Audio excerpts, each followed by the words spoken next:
let me show you how you can turn Apple Note into a brand new Apple Pages document.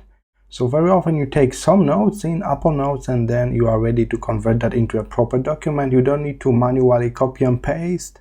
You just simply head to your Apple Notes on your Mac and then click File.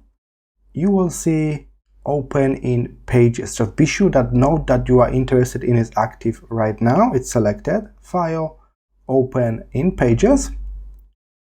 It will boot up Apple Pages and create a document based on that note. As you can see, there are some differences between those two formats. So for example, this image is way larger, so I need to scale it down.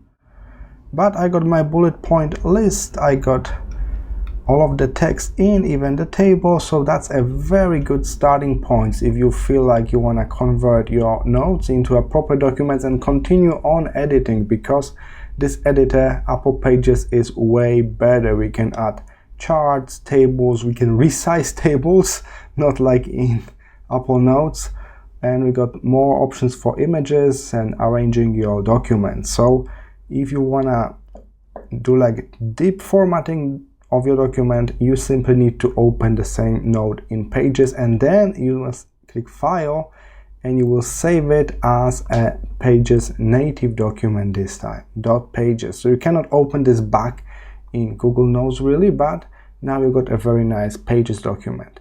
Alright, so that's the way. It's really simple. Just select the note you need, then click File, Open in Pages, and that's all. I hope this was helpful. See you in the next one.